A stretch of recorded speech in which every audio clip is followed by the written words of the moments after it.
Olá a todos do canal Refletindo sobre a Palavra. Graças a Deus, conseguindo gravar mais um vídeo para o canal. E se esse conteúdo for relevante para você, que você possa compartilhá-lo, deixar seu comentário, deixar também o seu like.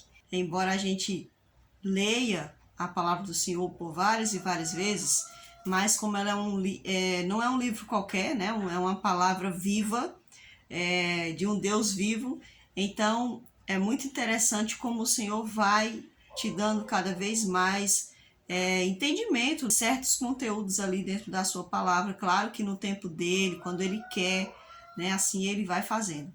Vamos hoje refletir um pouco sobre o livro de Crônicas.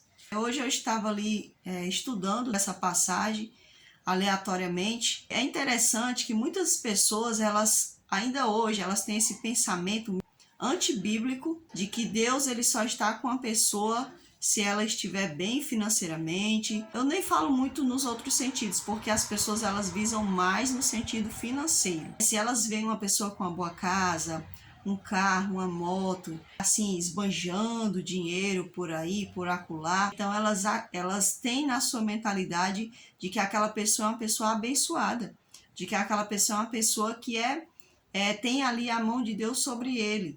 Então, é um pensamento antibíblico, porque a pessoa que pensa assim, ela desconhece de fato as Escrituras, porque nas Escrituras não está escrito isso, que Deus, para uma pessoa ser filha de Deus, ser um servo de Deus, essa pessoa ela tem que estar esbanjando riquezas, ela tem que ser uma pessoa com os bolsos forrados. Muitas pessoas também têm um pensamento de que acham que Deus não é com as pessoas que são bem estruturadas financeiramente, então Deus só está com os mais humildes, os mais pobres, os menos letrados. Então as pessoas têm esses pensamentos, eu acredito que é porque elas desconhecem as Escrituras. Porque você ser pobre ou você ser rico, isso não quer dizer que você seja um filho ou não seja um filho de Deus. Não tem nada a ver. Então vamos ler aqui na passagem de 2 Crônicas, capítulo 32. E o verso é o verso 1 em diante. Vai falar assim para nós. Depois destas coisas e desta fidelidade, veio Senaqueribe, rei da Síria, entrou em Judá, acampou-se contra as cidades fortificadas e intentou apoderar-se delas. O que muito me chama a atenção é essa frase que diz assim, ó, depois de todas estas coisas e desta fidelidade, ou seja, apesar do rei Ezequias ser um rei fiel a Deus, né, de ele não querer ali corromper o povo, de ele procurar fazer o que era certo, apesar de toda a fidelidade dele, o que aconteceu? O rei Senaqueribe veio contra ele.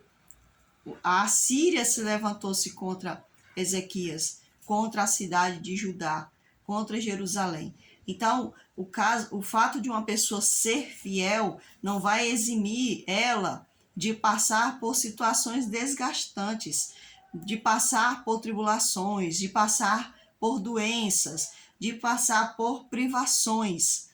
O fato de uma pessoa ser fiel não vai livrar ela dessas coisas, porque a gente está no mundo e esse mundo ele tem pecado, esse mundo tem maldade, esse mundo a terra está amaldiçoada, que deixa bem claro para nós que apesar de toda a fidelidade de Ezequias, apesar de ele acreditar no Senhor, de ele buscar o Senhor, de ele buscar ser fiel, de não levar o povo a pecar contra o Senhor, apesar de todas essas coisas, o rei da Assíria veio, levantou-se contra ele. Vendo, pois, Ezequias que Senaqueribe vinha e que estava resolvido a pelejar contra Jerusalém, resolveu, de acordo com os seus príncipes e os seus homens valentes, tapar as fontes das águas que havia fora da cidade, e eles o ajudaram.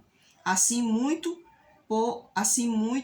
povo se ajuntou e taparam todas as fontes, como também o ribeiro que corria pelo meio da terra, pois diziam: por que viriam os reis da Síria e achariam tantas águas? Quando ele viu que o rei vinha contra ele, ele pensou assim: eu vou tapar todas as fontes das águas, para que a gente não corra o risco, né? Para que eles não tenham tanta abundância de água e venha fazer algo contra nós, ele juntou o povo e falou com o povo para que pudesse ser tapada as fontes das águas. Ele cobrou ânimo, restaurou todo o muro quebrado, e sobre ele ergueu torres, levantou também o outro muro por fora, fortificou a Milo na cidade de Davi, e fez armas e escudos em abundância. Então a gente percebe aqui que o rei Ezequias, mesmo apesar de ele estar sofrendo aquela situação, estar passando por aquela situação, por aquela tribulação, porque ali era uma tribulação, gente. Aquele rei se levantou-se contra ele. E não era qualquer rei. Eles eram também uma superpotência da época. A gente percebe aqui que ele teve ânimo. A palavra do Senhor diz que apesar de todas as tribulações que ele estava passando e o povo estava passando, ele armou estratégia e outra coisa, ele foi procurar ânimo, ele não foi se abater, ele não foi reclamar, ele não foi blasfemar contra Deus, ele não foi se maldizer, não. Ele procurou estratégias. E outra, ele procurou se manter animado. Também ele cuidou de fortificar ali as suas forças, né? Digamos assim, as forças armadas. Né? Pôs os oficiais de guerra sobre o povo, reuniu-os na praça da porta da cidade, e lhes falou ao coração, dizendo: sede fortes e corajosos, não temais, nem vos assusteis por causa do rei da Síria, nem por causa de toda a multidão que está com ele, porque há um conosco maior do que o que está com ele. Então ele juntou o povo. Primeiro ele procurou as estratégias, ele procurou fazer a parte que cabia a ele humanamente falando, mas ele não esqueceu que Deus estava com ele. E agora ele fala ali para o povo: olha, o rei da Síria, ele é forte, eles têm muitas armas, tem uma multidão com eles, mas vamos nos lembrar quem está conosco. Não vamos nos esquecer de quem está conosco. Quem esteve com Israel todo esse tempo e com certeza vai estar agora também ainda conosco. Então ele procurou animar-se e procurou também animar o povo. Então a gente percebe aqui a mansidão desse homem, né? A gente percebe aqui o espírito de liderança desse homem, que esse homem tinha, porque ele não somente procurou o ânimo para si, mas ele procurava manter o povo animado, ele procurava manter o povo na fé, manter a fé em Deus, no Deus verdadeiro. Não vamos prevaricar contra Deus, não. A gente vai permanecer firme, porque o Deus que agiu no passado é o mesmo Deus que pode agir hoje. Então ele fez ali com que o povo se mantivesse sempre perseverante na presença de Deus. Muito mais linda ainda o que ele vai falar agora. Porque um há conosco maior do que o que está com ele. Então ele sabia que o rei da Síria não tinha Deus com ele. Se ele estava ali levantando guerra contra o povo, é porque ele não tinha Deus. Ele não estava vindo da parte de Deus. Então ele disse: maior que está conosco. Nós temos um Deus, com ele está o braço de carne, mas conosco o Senhor nosso Deus, para nos ajudar e para guerrear nossas guerras. Olha, com ele, com Senaqueribe, está o braço de carne, ou seja, Senaqueribe só tem por ele os seus homens, as suas armas, mas conosco está o Senhor, o general de guerra. Ele diz assim: para nos ajudar e para guerrear nossas guerras. Olha que lindo, ele diz assim: Deus está conosco para guerrear nossas guerras. E tantas pessoas passam pelas suas guerras psicológicas, pelas suas guerras espirituais, pelas suas guerras financeiras, eles querem passar sozinhos. E aqui Ezequias, ele está ensinando para nós que Deus é o Deus que está conosco para guerrear as nossas guerras. As guerras não são de Deus, as guerras são dos homens. Né? É o maligno que age contra nós, somos nós mesmos que agimos contra nós mesmos ou contra outras pessoas, mas quando a gente tem a nossa vida na presença do Senhor, o Senhor vem lutar as nossas guerras. Ele quem vence conosco, é Ele quem batalha conosco quando a gente está passando por tribulação espiritual, por um problema psicológico, por um problema material, até mesmo por problemas físicos. É o Senhor que guerreia conosco as nossas guerras.